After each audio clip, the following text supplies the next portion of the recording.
Welcome, everyone. I am Peggy Kimmy, the Interim Executive Director with the Human Services Alliance.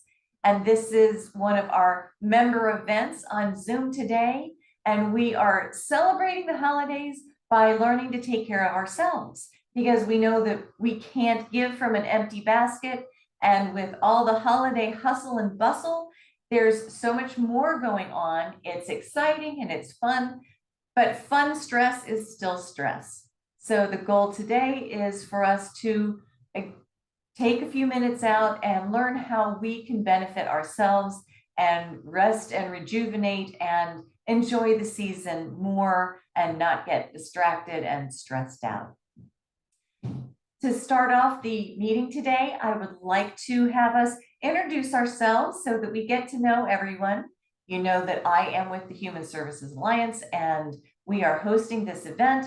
Just as a reminder to you all and anyone who's going to listen to this recording later, the Human Services Alliance of Greater Prince William is an organization designed to help and support all of the nonprofits and the interfaith community within Greater Prince William. So that's all of Prince William County, the cities of Manassas and Manassas Park. And we are here to serve you, to support you as the people who serve our community. So that's why we're trying to do this service event today to support you as you are doing even more and giving to the wonderful community in Prince William.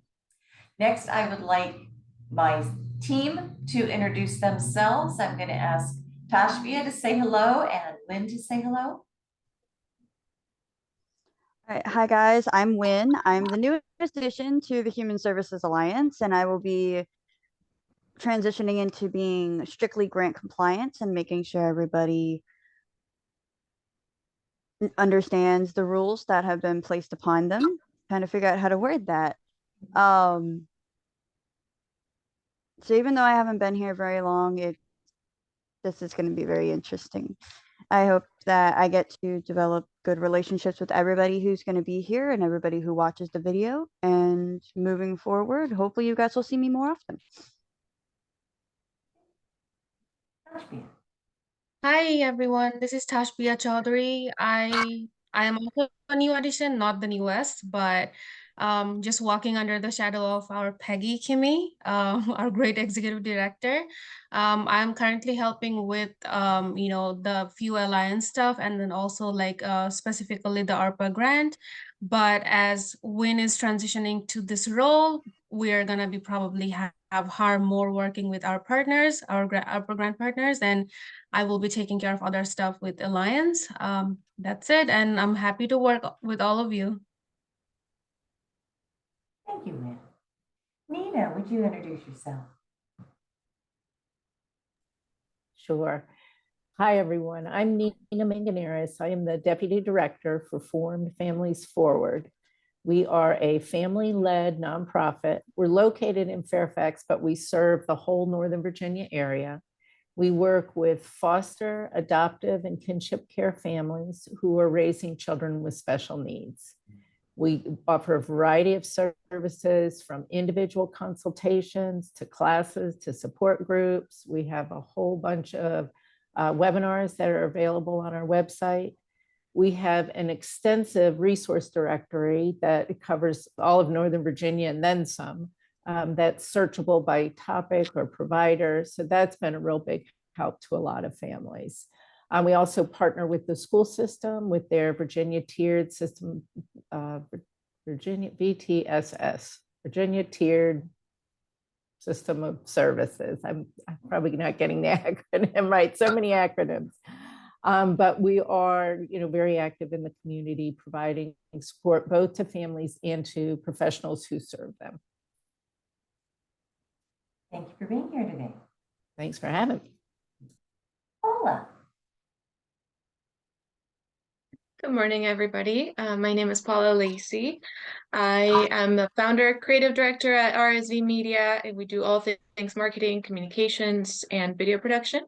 And at the moment, we are partnering with the Alliance to bring all the wonderful partners, members, and community the message, the mission, and the purpose for the Alliance so that everybody gets to know the team, to know the members, and get the word out so that we can serve more people. So that's what we're doing now, and I'm happy to be here today. Thank you for joining us, Paula. And now it's my great pleasure to ask Candace to introduce herself and to take us into the first stage of our special topics today. We have two speakers, but one of them is not going to be able to join us until probably about 10:30. So I am very much looking forward to starting off with the mindfulness piece, the zenning out. I'm ready to be a little more in myself and a little less out there in the craziness, and appreciate Candace joining us today. So please tell us more about Yoga 6 and where we can find you, and then right on into what you would like to share with us today. Awesome. Well, thank you so much for having me. It was just a pleasure to meet you the other day and just getting to learn more about what the Alliance offers too. So I do appreciate everyone's, time today. I'm with Yoga 6 Lake Ridge. We are opening in the Lake Ridge Commons area this winter. And a little bit about the studio is just that we really try to incorporate the accessibility of yoga, meaning that whether you are, a beginner to yoga or you're an expert, you will still come to the studio and have a practice that was meant for you. And so we are very excited. Pardon me, we are veteran owned. We are a franchise, but we are locally owned and operated. And so, yeah, that's a little bit about us. What I thought about when writing and putting together what I wanted to speak over was just, the importance of mindfulness and going inward and taking that time to basically slow down, right? We're already all stressed, like it's the holidays and you got 87 places to be at the same time. And, so like the biggest thing that mindfulness and yoga provides is that way to get there, because once you start a yoga practice, you really start incorporating it into all of these different facets of your life. You can even slow down enough to enjoy your meals as you're eating them because you're coming from an energy of, I want to be right here, right now for even this 15 minutes. When you're out walking, there's a huge scientific benefit of just taking in nature versus having earphones in or talking or looking at all the different social apps, because it slows and calms your mind back down and it stops the processing.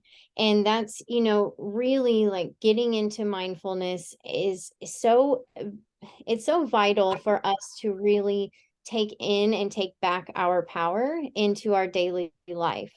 The reason why yoga helps so much, and especially like when you're coming into the studio, we're guiding you through being present right here, right now. So you come in and you have, like I said, your to-do list, and we just remind you that you get this time for you right now, and you don't have to think about anything else. And that is the beautiful piece to yoga, is that you get to go in, you get to forget about everything for at least an hour, and then you leave reminding yourself to take that time for yourself.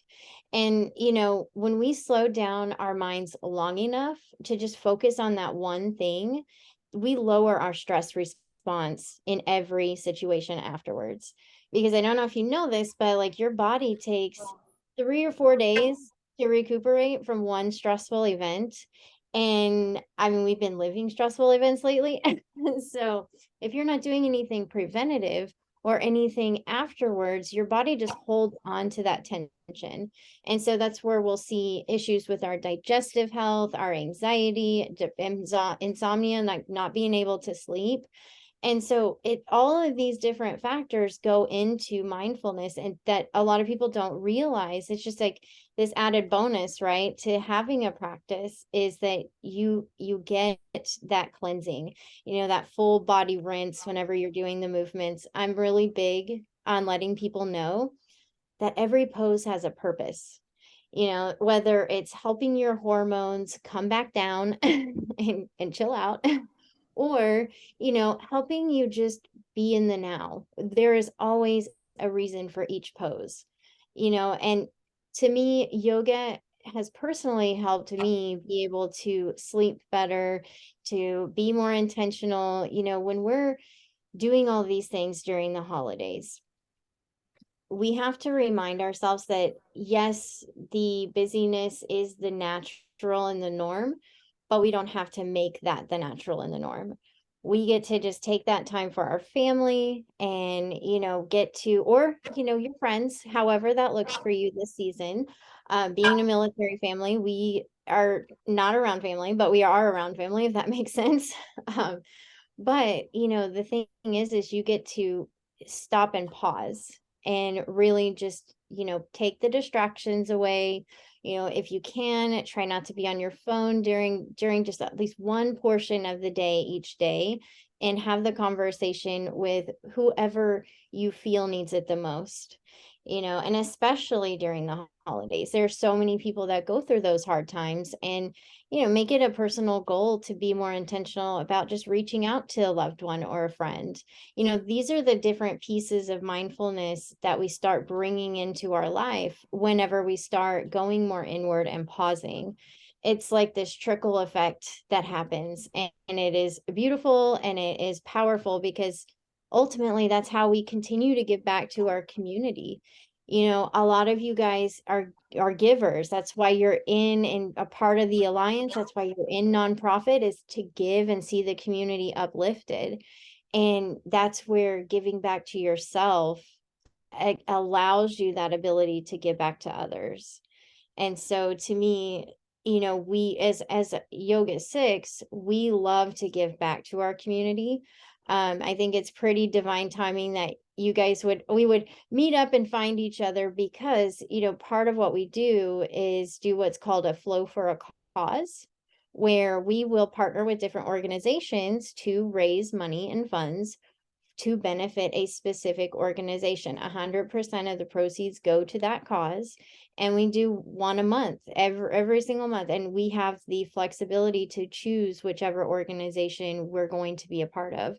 Like this Saturday, we're doing an event for the Nova Food Rescue, Northern Virginia Food Rescue.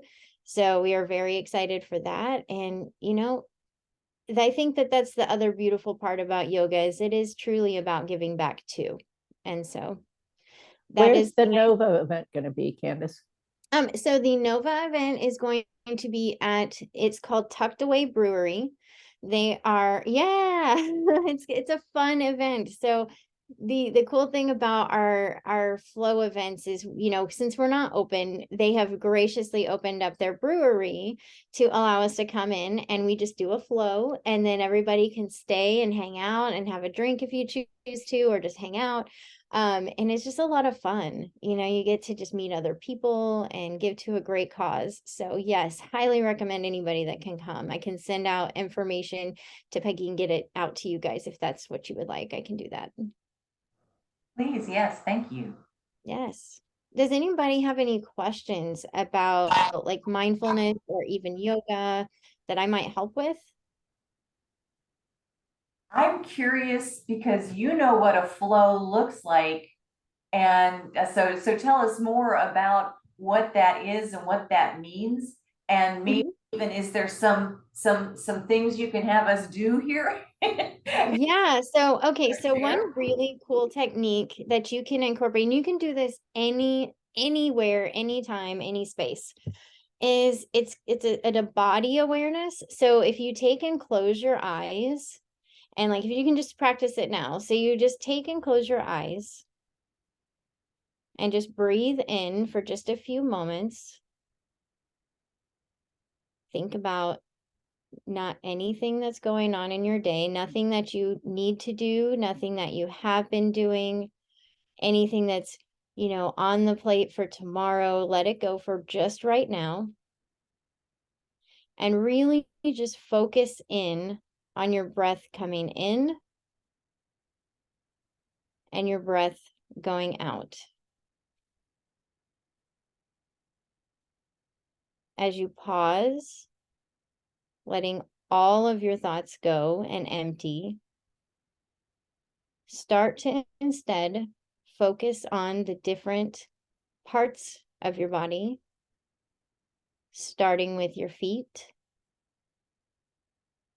moving towards your ankles, go up to your knees. Feel where there's anything bothering you between your feet all the way up to your hips. Is your body telling you that you need to move, you need to stretch? Or is it just happy being right here, right now? As you continue going up into your ribs, feel your air coming in as you breathe in, and out goes all the worry and the stress. Letting go of everything that is on your to-do list, everything at all. Instead, then focus again. We're going back up to the body, right up into our ribs again. Feel your neck, your jaw, your tongue. Even feel the sensations going through your nose. As you continue to pause, think about the one thing today that you are grateful for. Think about one thing you could give to someone else to show them your gratitude. And just sit and take in the abundance that is within your own life and the abilities that you have been able to give to others. Now, as you slowly start coming back into this moment now, you can start to breathe and feeling your breath. And again, you're letting go of all the worry and all the stress. Instead, just taking in that gratitude that is overflowing in your heart. As you start to gently open your eyes, remember this gratitude moment anytime you feel stress, anytime at all. And so you take that gratitude into those stressful moments. Anytime that you need to slow down, bringing your brain and really letting go of anything you have thinking, going on. Start to think of your body parts, because how often do we think about our foot or our knee or our hip, our shoulder? You don't think about it. It's just there. It just kind of does it. Unless it's out of alignment and it's hurting, you're not thinking about it.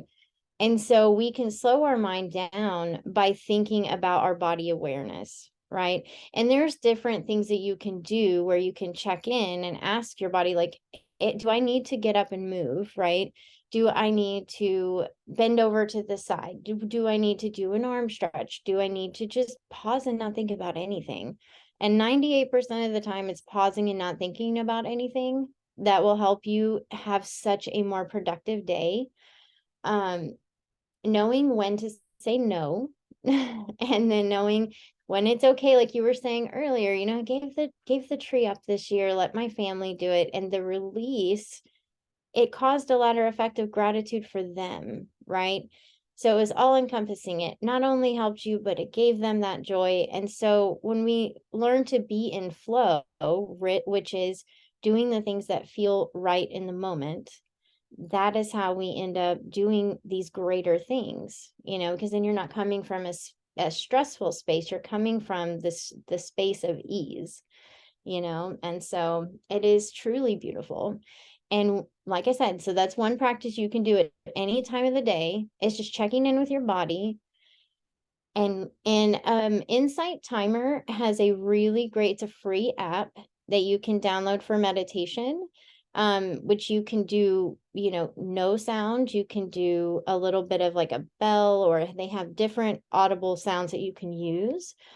to help you get into that space the first couple of times that you're doing it on your own, because we're so programmed to be turned on. I mean, we're news, social media, like even just saying it, you're like, but that's where those applications help to get you in this space, starting with 2 minutes, then 5, then give yourself 10. You don't have to be doing it for an hour to be successful at meditation. Meditation is 1 minute long if it needs to be. So, yeah. Thank How you. does everybody feel? Did anybody have any insight or anything come through? I mean, to be honest, I'm not good at meditation because of the fact that you have to forget everything. Yeah. And this is more of a, I guess, like a respectful disagreement, which Mhm. is if you're like me, you can't do things in silence and you can't pretend that nothing is there because thing other things invade that space. So Mhm. then during that act of meditation, I had to, in a way, create a wall Mhm. to prevent things from coming in. Okay. Mhm. Okay, I see what you're saying. I see what you're saying. And that's the thing too, is you do it at your own comfortable level, right? And that's the meditation and like mindfulness looks so different for everyone. That's why they have, active meditation where you're walking or doing yoga, or even any kind of form of movement is a meditation, can be, right? Because you're taking your attention away from your thoughts and into the movement. And so it can absolutely look different for everyone. And that's the good thing is as long as you're giving yourself that time to focus on one thing versus the whole collective of everything. And that's the whole point of mindfulness, is just to help you calm down, right? To just be right here and right now. So awesome. I found it really helpful because I'm trying to incorporate more time to just be silent. I think we have so much input all the time from, like you said, like the news and social media, and all of that ends up becoming our thoughts, especially like I'm in marketing, I do social media management, and like always in there. So I have to make sure that I am mindful and I am intentional about stepping away from that to create a little bit of space for silence, because I also have to be creative. So I have to have my own ideas. So I think if we want to be able to have those ideas, we need the moment to be silent.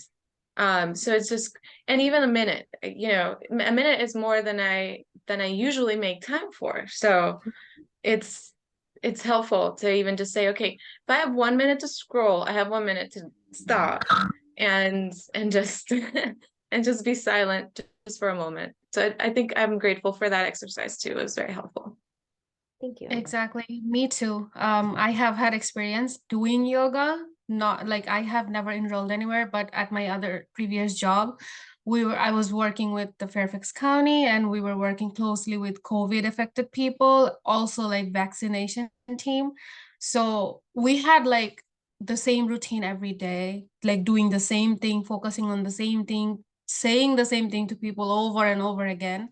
So it's just like, it makes your day so monotonous, and like you're like tired of, repeating the same thing over and over again. So we had our team like of nurses, pharmacists, and everyone. So we had a person there like you. She is like expert in yoga and stuff. So she used to take her time at least once a week to just rejuvenate that energy within you that you don't really realize you have, because you're like, oh my God, I'm just so tired doing the same thing.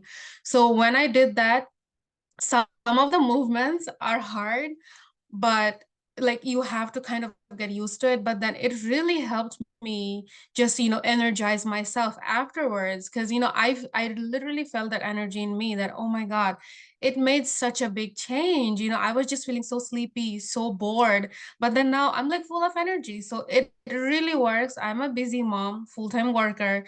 So I don't really get time to go out there and do this thing, but once in a while, it really helps. And I'm grateful for this.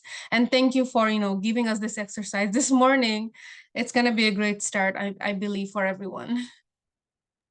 I love hearing your story about that. Reminds me of, in a couple of our classes, we've had people ask us, is it normal to cry during yoga?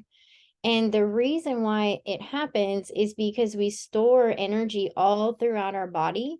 And a lot of us I still sit a lot of the time for my job, because I'm contacting people and talking with people, and we're standing for hours, so our body holds on to energy in so many different places, especially for women. It's our hips, it's like in our hip area. Um, and so when we're moving and we're moving that energy around, we're giving our body the ability to relax and release. And I think that that's more than likely exactly what you were experiencing. I love hearing stories like that because it just gives me chills. It's like, because you just know the excitement that you get from just doing the practice itself. It's challenging, like you said, but it just creates this different energy within you. So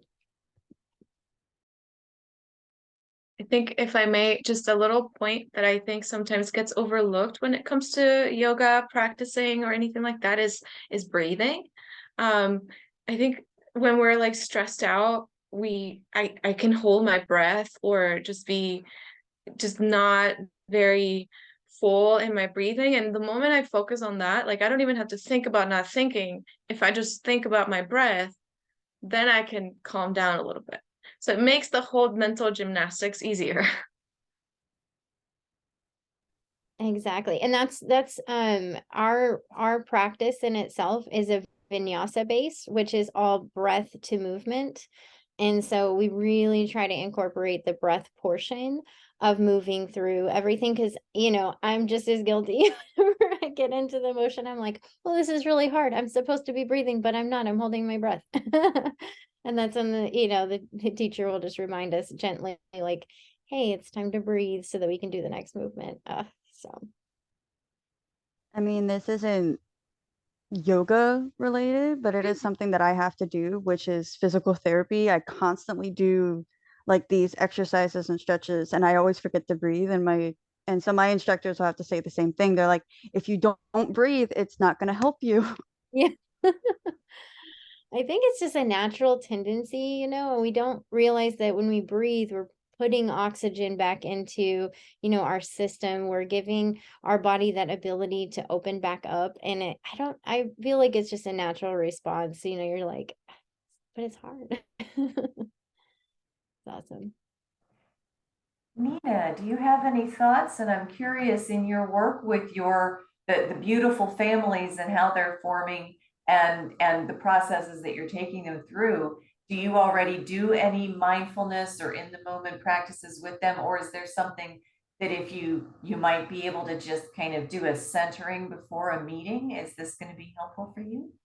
Well, that's pretty routine, especially for a lot of our kids, like on the autism spectrum, or maybe dealing with anxiety, or, is to ground them, is to get them centered. So it's very common, more, I would say, tactile experiences. We may have a weighted blanket, during an event. We may have a calming corner where they can go. And certainly the breath is the foundation of all of it. But getting them, their system self-regulated, or re-regulated when a child is having a meltdown or struggling, with just a change, sometimes just a change of environment. And certainly, we just had our holiday event, and a lot of the kids, it was a lot of sensory input. It's a lot of noise. It's a lot of this, and it's fun. But like you said, even fun can be stressful.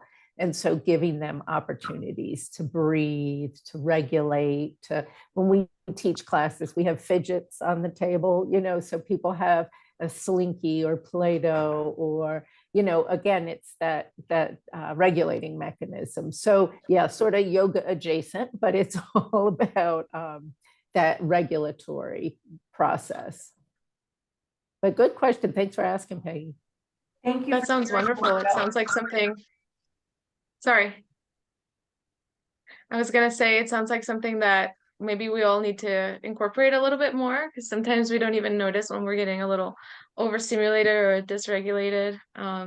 It would be nice to say it's okay or be normal to have some of these things at the office, or in I the personally workplace. have a Slinky on my desk. I love that, and a metal one, not a plastic one. I love the sound of it. I love the feel of it, and it helps me regulate. But I know your military family, Candace. I worked for many years on basic Quantico in behavioral health, and we would teach classes, for these big burly Marines, and we would put what I call fidgets on the table. Especially, we'd have little things of Play-Doh or stress balls or Slinkies, and they loved the Play-Doh. And it just was a hoot to see men and female Marines who were tough and trained, and yet that sensory of being able to just smush and play, and you could just tell they would calm down.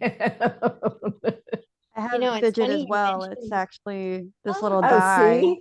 I love it. Yeah.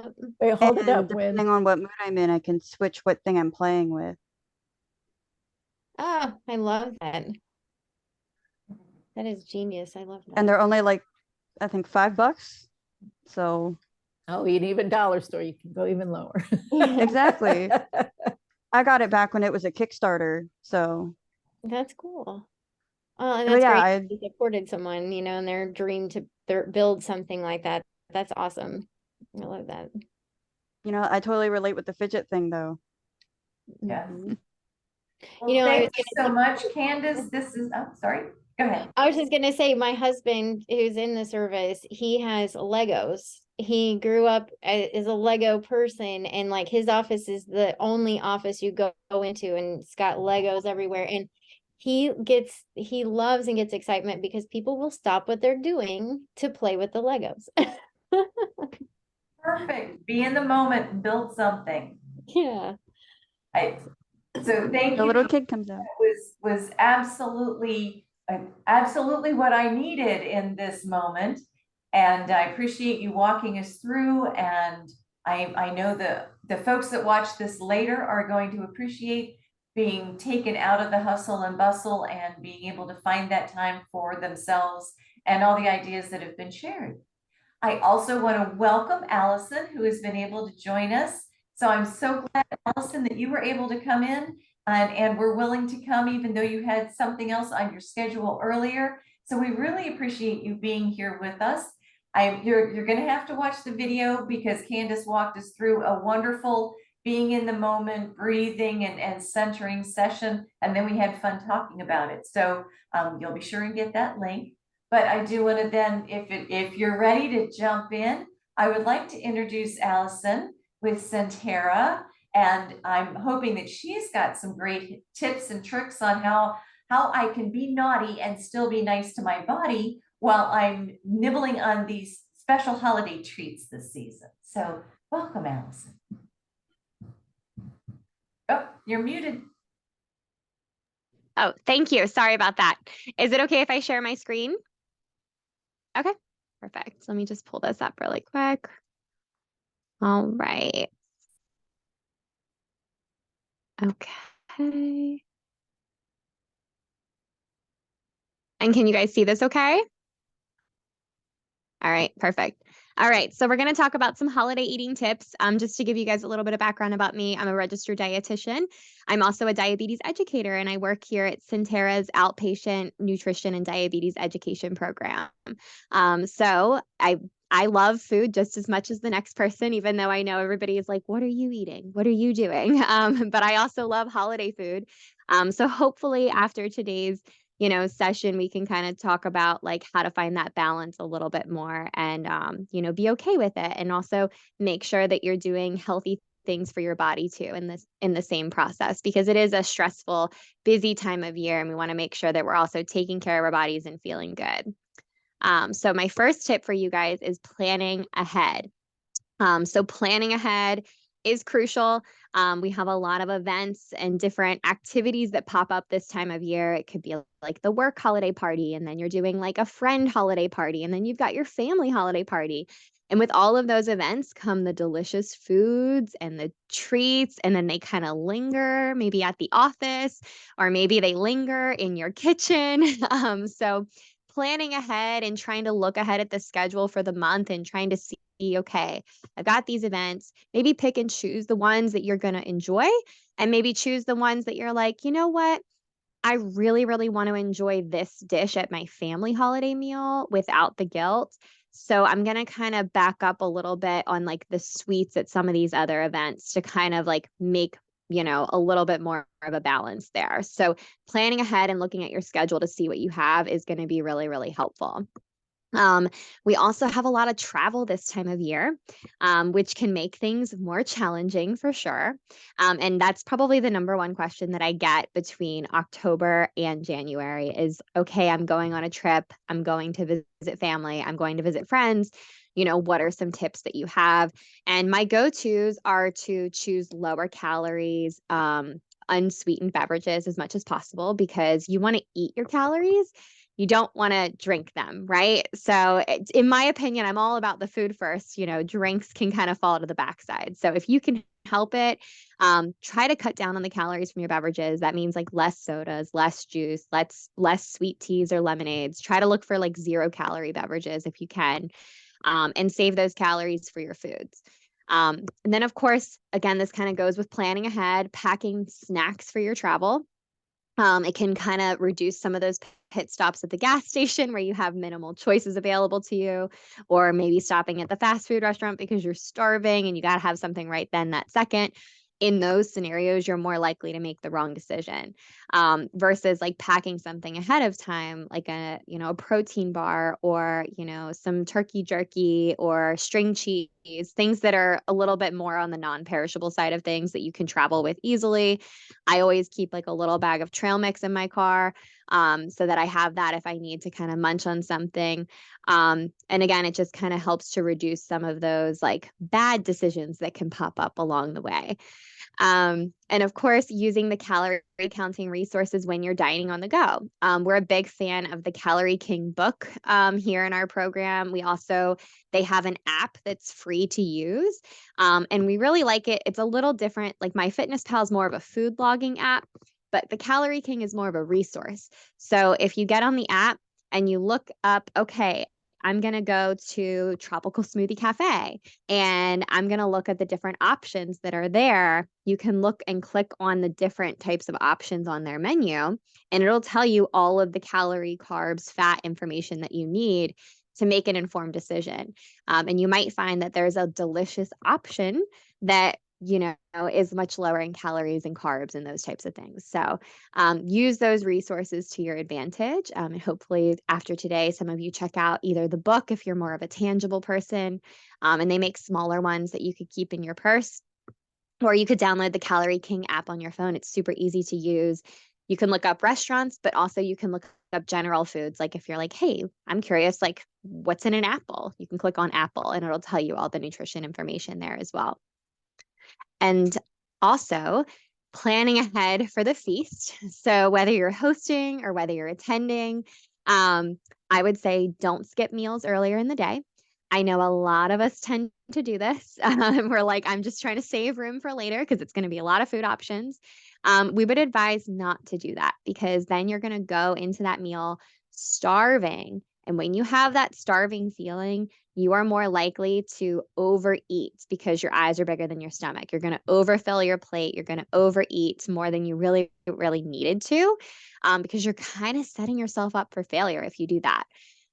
So again, of course, choosing lower calorie, unsweetened beverages, drinking plenty of water is so important around the holidays. A lot of these foods have a lot of extra sodium in it that we're not used to having. Can make you feel really puffy, can make you feel really dry. So Sometimes we're drinking alcoholic beverages around this time of year, which also dehydrates you. So drinking plenty of water is helpful. And also be mindful of the high calorie alcoholic beverages if that's something you're choosing to do. Just for example, a 6-ounce pour of wine is about 150 calories, whereas like a 12-ounce beer is also around 150 calories, unless you're doing like a lighter beer. And then mixed drinks can really, really pack on the calories. Like a margarita can be like 350 calories. Like that's its whole snack on its own, right? So my suggestion would be to maybe you find mixed drinks with like a lower calorie mixer, like club soda and lime and lemon. Or maybe you use like a diet soda or something as your mixer. Try to explore different things. There's lots of options online to help with that. And then drink water in between your beverages so that you're not over consuming those beverages and those calories just through liquids. Watch out for heavy holiday favorites. This is going to be like your sauces, your gravies, the creamy dips, and the glazes.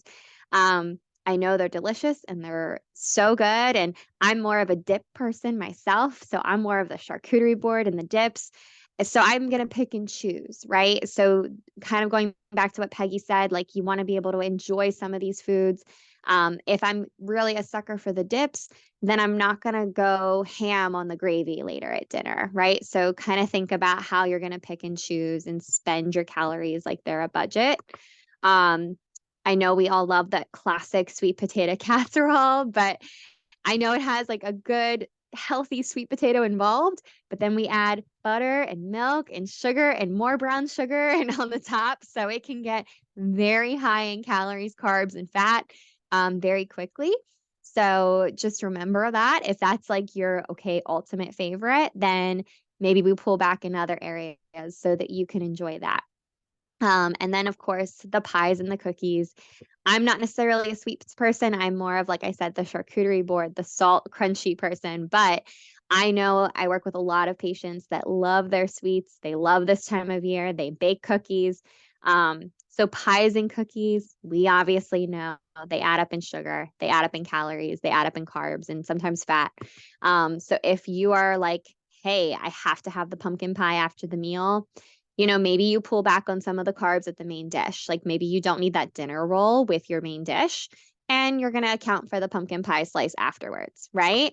So again, this isn't about depriving you of the foods you love around the holidays. It's just more about picking and choosing and trying to like, you show up with like a budget and you kind of decide what I'm going to spend my budget on, right? And then you can feel good after that meal knowing that you didn't totally blow it, but you also really, really enjoyed the food that you had.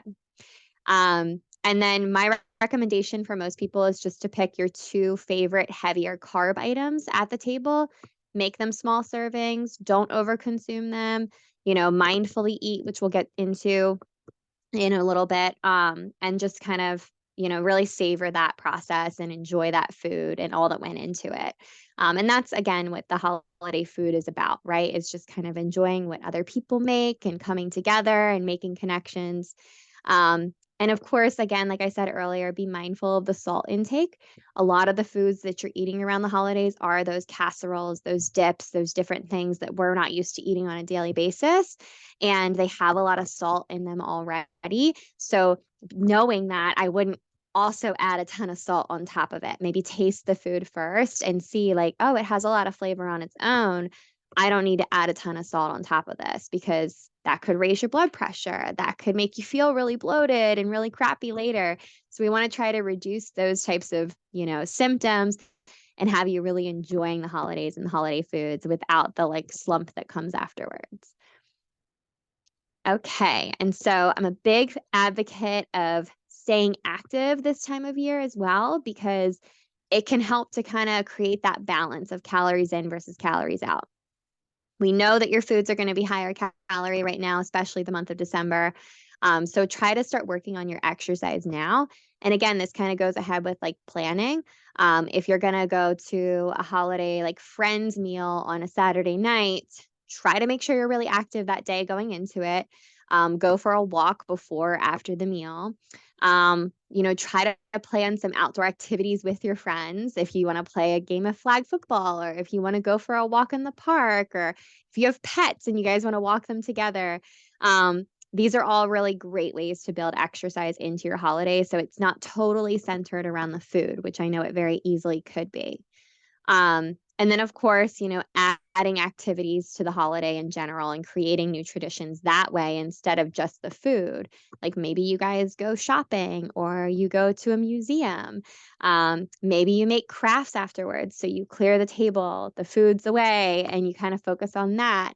Or, you sit down and go into another room and you watch a holiday movie afterwards. So those are some ways to kind of divert the attention from all being on the food. All right, so my second tip for you guys is portion control. A lot of times with holidays is that we just kind of fill up those plates and the food's all spread out on the table. So it's really easy to go back for more. And if you're in a season of trying to lose weight, it doesn't mean you have to give up all your favorite foods. A lot of times it's really just about the portion size, okay, and finding that balance. So let's start with appetizers. This is my personal favorite. And without being careful, it's definitely true that appetizers can definitely rack up the calories, the fat, and the carbs. So I would say if there's an appetizer table, maybe fill up like a little plate of what you want and then walk away from it. Don't linger and talk and hang out by the table, because that's when you're more likely to like munch while you're talking. And then you're like, wait, I don't know how many crackers I've had. I don't know how much cheese I've had at that point. And then you're filling up on all of those foods before you even get to the main meal. And so when you're in situations like that, or you just really want to enjoy the appetizer table, like myself, I would say go to the vegetable tray first. Or maybe you're somebody who brings a vegetable tray to the meal, and use the vegetables for the dips instead of like all the crackers or tortilla chips and bread. That'll help cut down on a ton of calories, a ton of sodium, and a ton of fat and carbs. Being mindful of the creamier and cheesy dips, because those are going to be the heavier ones, versus like if you were to have something like a salsa or like some hummus, those are obviously going to be your lower calorie ones. And then, of course, watch your portions from the meat and cheese tray, because those tend to be the higher calorie items and they add a lot of salt and fat very easily. So maybe you just try like a little piece of the cheese. If you're like, I just want to try some of the different cheeses that are there, just try like a little piece and a little piece of the meat, and then you fill up mostly on the vegetables, or if there's some fruits there too. Okay. And protein foods. So just to kind of recap portion sizes with proteins, I'm sure you've heard this before, but 3 ounces of meat, fish, or poultry looks like a deck of playing cards or a checkbook. Or a lot of times it could be, if it's a thicker cut, the size of your palm. If it's a thinner cut, it could be the size of your whole hand. Okay. We want to choose leaner proteins when you have the option to. So that's going to be more like the lighter meat versus the darker meat. So going back to Thanksgiving, it would be like more the turkey breast versus the darker meat turkey. If you're doing something a little bit heavier, like a pork chop or a prime rib, if you see any visible fat on there, trim that off. And then you can also take the skin off of the poultry. That can save a ton of fat and calories. And again, we talked about the gravies earlier. That's where a lot of also fat and calories hide. So kind of decide what's worth it to you. If you're somebody who's like, oh my gosh, but I love gravy on my food, totally fine. You can have it. But then maybe we omit something else. Like maybe we don't go ham on the appetizer table leading up to it.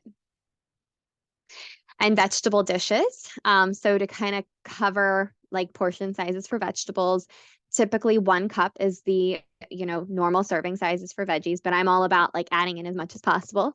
But 1 cup would be equivalent to like the size of a woman's fist. And choosing raw vegetables, like a salad is always a good option.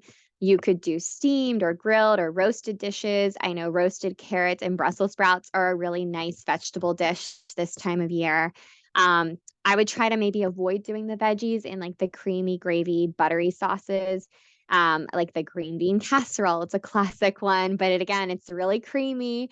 And see, that's my personal favorite. So for me, I'm like, ooh, that's worth it to me. I'm going to have that, but I'm going to cut back in another area so that I can enjoy it. Like I'm not going to do the gravy on my meat because I really want that green bean casserole and I want to enjoy it.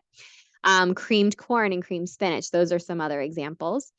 But you can also sneak vegetables into a lot of your foods, which can also add a little bit more fiber.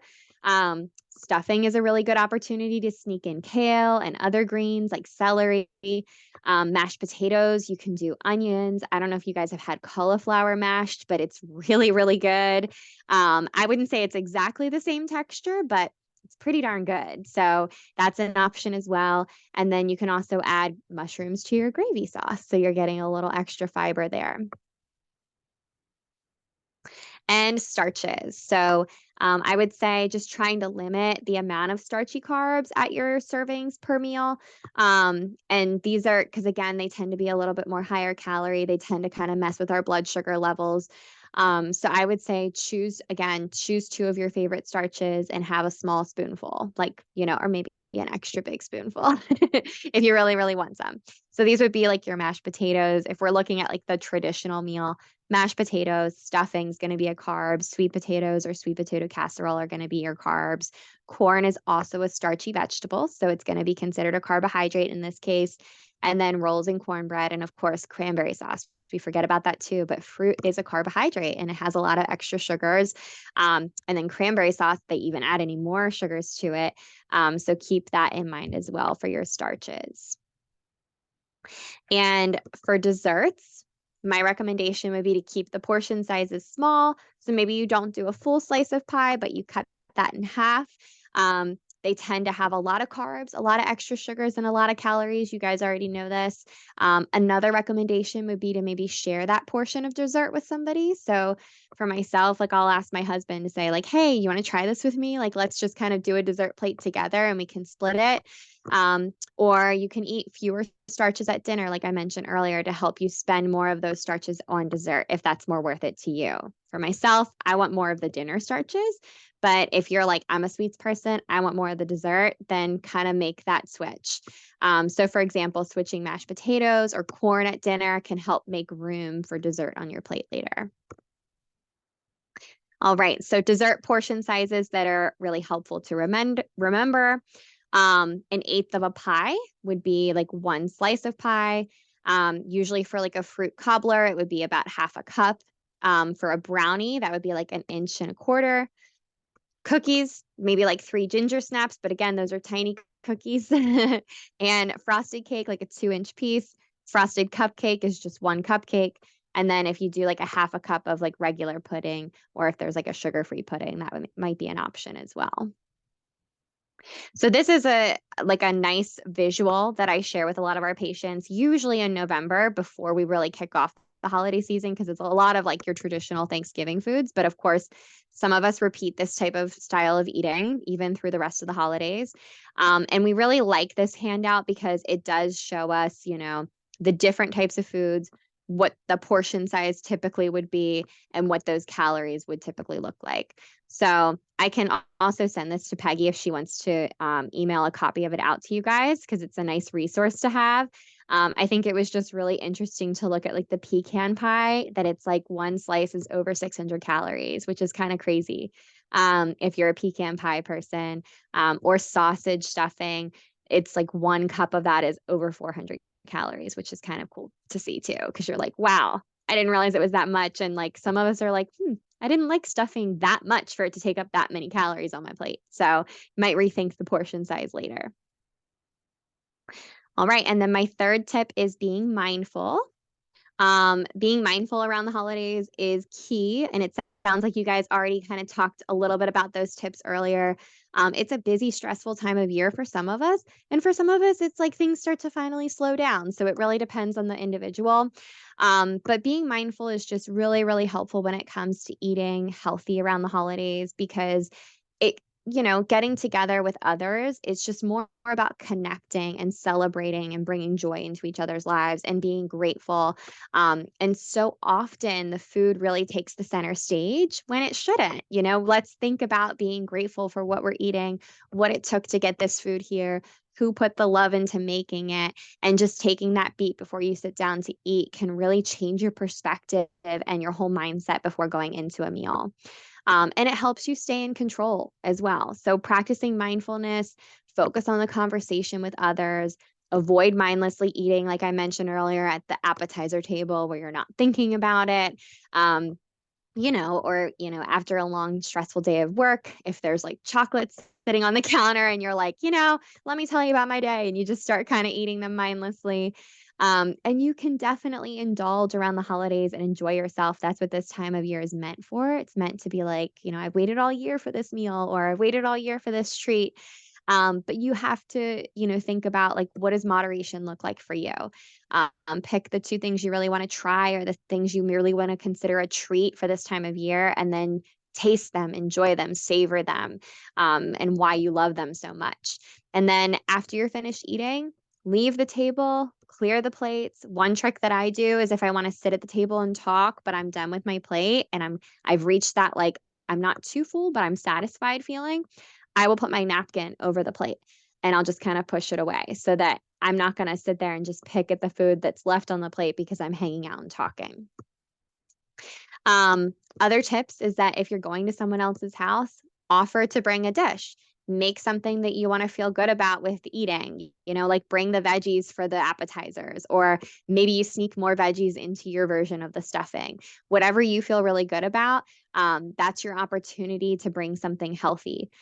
If you're hosting, maybe you give your guests the leftovers to take home. So you get some of that like Tupperware that you don't mind getting rid of.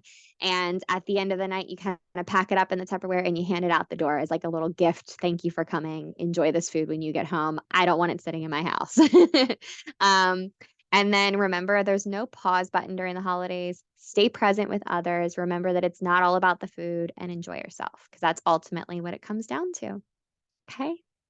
Awesome. So that's all I have for today. Hopefully, I kind of covered some of the things you guys were interested in talking about, but I'm happy to answer any questions, or if you guys want to kind of like comment on some of the foods you love and the way you make them work for you, I would love to hear more about that. Yeah. So I I have a just, question. Oh, sorry, Yes. go ahead. oh, that's all right. I have to run to another meeting. I just wanted to say thanks to all of you.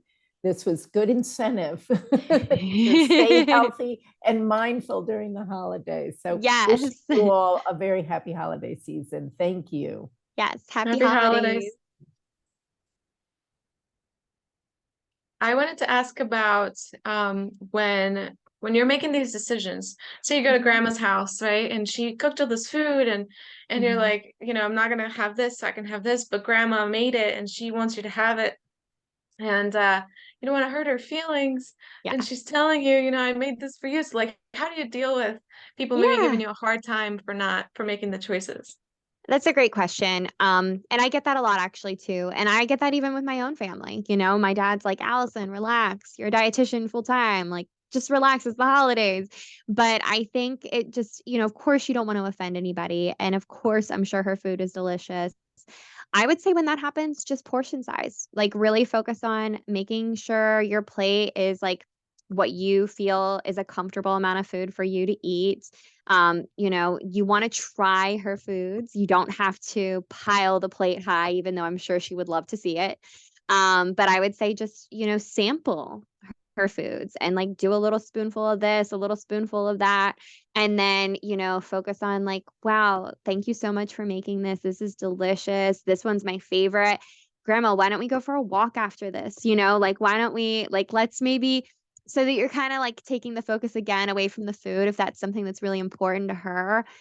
And you're kind of shifting your focus on like, all right, I can't control this, but maybe I can add in something else that would be really good for me and her both. So just that would be how I would deal with that type of situation. Because of course you don't want to offend grandma, and I'm sure her food's awesome. So yeah. Thank you. That's a good idea. Yeah. Well, I've been madly scribbling, and thank you, Allison, and whatever you feel comfortable sharing. Yeah. Be definitely the plate, because like Nina mentioned in the chat, that's going on her refrigerator. Yeah. So, and folks are going to see the video, so I hope it's okay to share your portion of it on the video on YouTube. Of course. Excellent. Yeah, I'm happy to share, even if you want the PowerPoint, and I'm happy to share that with you guys too, if you want that as a resource. So just to make clear to Allison and Candace, I would be sharing out to the folks that attended and attaching. Not sure if I can attach documents. I'm sure I can. I haven't figured out how on the YouTubes. Is it also okay if we take snippets and things that we learned and attribute it to you guys? Social media talking about what folks missed and connecting to the link. Would that be okay? Absolutely. Absolutely. You know, and I love your portion, Allison, about the mindfulness piece of eating, because one of the things I learned, you know, a long time ago when it came to food and nutrition and just how to shift your mindset away, because we have just made the holidays so focused on the food that we actually make ourselves feel so guilty when we could just, like you said, focus on grandma. Like, I love the fact that you put so much time and love and energy, because I love to cook and I like put my energy into what I'm doing, and I like want people to enjoy it, but I don't, I also cook very healthy though. So Yeah.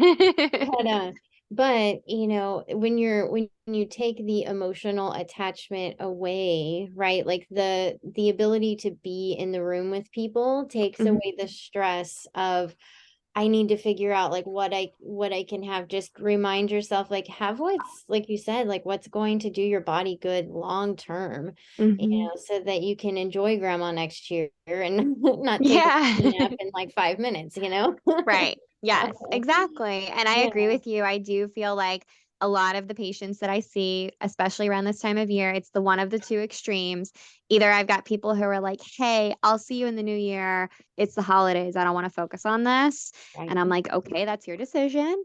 But you know, we might have to backpedal a little bit in the new year if that's the case. And then I see people who are like, I'm freaking out. I don't know how to go to the holidays and be healthy. Like, I don't want to eat anything. I don't even want to go because I can't control what it is. And I see those extremes and I'm like, I don't want that for you either.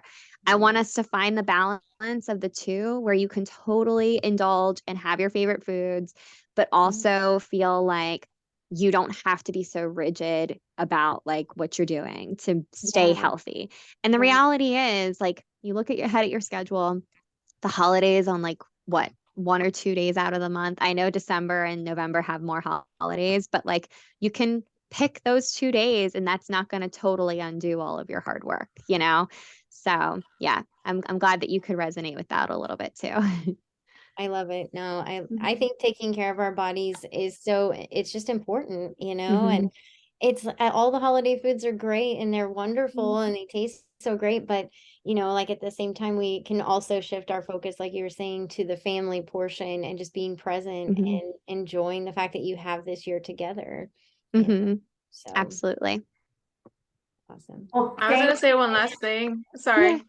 Go ahead, Paula. Just being like experimenting with what's traditional versus like wanting to create new healthier traditions. Like we don't have to make things the really heavy sugar way or the heavy, you know, we can make something maybe with the, like you said, Allison, with the cauliflower. I like to mix cauliflower and potatoes and make that a mash instead of just cauliflower.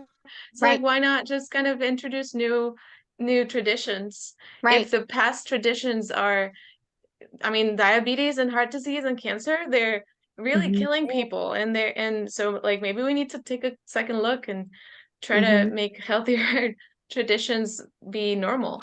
Yeah. Exactly. And I love that you said the cauliflower and the mashed potatoes together, because if you can hide it and even not even tell anybody, like they might not even notice the difference. They might be like, I remember one year I showed up with like, I think I did the sweet potato casserole, but I did like a twist on it with like a lot less sugar. And I did just different things in it to like cut down on the calories and everything. And everybody was like, wow, this is so good this year. Oh my gosh, like you're so good at making this. And I was like, little did they know, you know, maybe I used something different in it and I cut a lot of the calories and carbs out. And of course, they ate big portions of it, but you know, they didn't even know and they didn't have to know. It's, you know, it was the dish that I was in control of bringing. And if I wanted to make it a healthier one, so be it. That's part of who I Mhm. am. I'm showing up to this holiday too, and that's what I want to bring to the table. And like you said, starting new healthier traditions is like, why not? Why wouldn't you do that if it's something that's only going to benefit everybody? Cool. Both inspired us with great ideas, and we're creating new traditions to share with our family, and we're finding ways to be in the moment when we're with them, and we're putting the phones on the side, and we're remembering to breathe. So thank you so much for joining us today and sharing with us today. And it's going to live on, and it's going to keep sharing through social media. And we do so appreciate everyone attending and everyone who watches this after in the after show. So thank you very much.